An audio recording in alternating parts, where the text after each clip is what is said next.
छात्र संगठन आइसा की राष्ट्रीय परिषद की बैठक पटना में चल रही है। बैठक में बिहार चुनाव, कृषि बिल, बेरोजगारी जैसे ज्वलंत मुद्दों पर चर्चा हो रही है।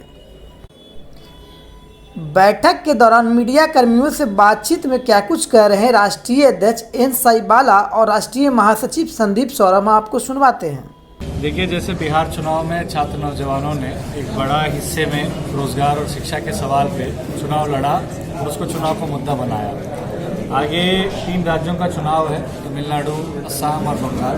इन तीनों राज्यों में हम लोग जहाँ जहाँ पे ऐसा है वहाँ पे हम लोग रोजगार का मुद्दा और शिक्षा के मुद्दे को लेकर आगे जाएंगे। इसके अलावा जो पूरे दिल्ली में अभी किसान, देश भर के किसान आके आंदोलन में है, उसके समर्थन में ऑल इंडिया स्टूडेंट एसोसिएशन आइसा की तरफ से 8 तारीख का जो भारत बंद का ऐलान है, इसमें काउंसिल में हम प्रस्ताव रखेंगे और उसको पास करेंगे, उसमें हम शामिल रहेंगे। उतना ही नहीं बल्कि किसान जो भी तय करेंगे, तीनों जो किसान विरोधी कानून है उनको वापस करने के लिए जो भी उनका आंदोलन का ऐलान होगा उसमें पूरा ऐसा शामिल रहेगा।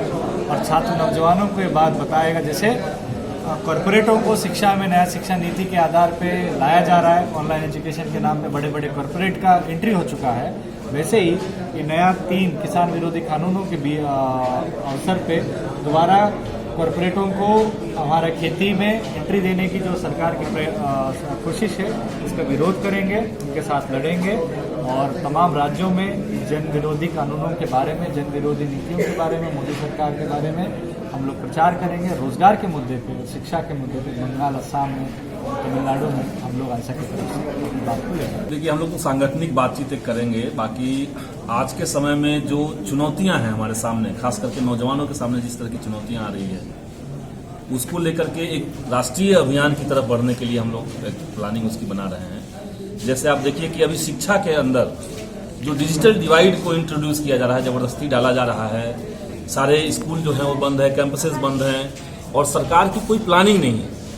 ऑनलाइन पढ़ाई के माध्यम से आप समझिए कि समाज के बड़े तबके को बाहर धकेलने की भी कोशिश हो रही है और साथ ही साथ इसका सीधा सीधा असर दिखना शुरू हो चुका है। LSR में ऐश्वर्या रेड्डी नाम की लड़की जिस तरह से सुसाइड कर ली क्योंकि उसके पास लैपटॉप नहीं थे, उसके पास ऑनलाइन पढ़ाई लिखाई का सामग्री नहीं था, तो ये तो दिखा रहा है कि इस तरह का जो पॉलिसी सरकार की आएगी ये छात्रों को कहाँ ले जा रही है।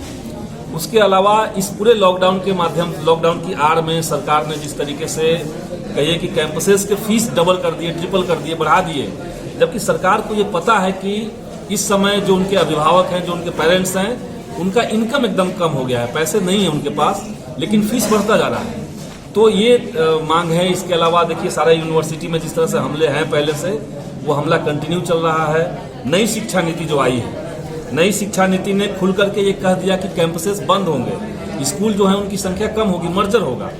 तो ये देश में जब शिक्षा को लेकर के और ज़्यादा सरकार को सक्रिय होना चाहिए था और जागरूक होना चाहिए था, ठीक उस समय सरकार जो है वो शिक्षा से एक बड़े तबके को बेदखल कर रही है। रोजगार का सवाल इम्पोर्टेंट है। हम लोगों ने देखा कि कैसे कोविड महामारी के समय, लॉकडाउन के समय देश में रोजगार की समस्या कितनी बड़ी हो गई।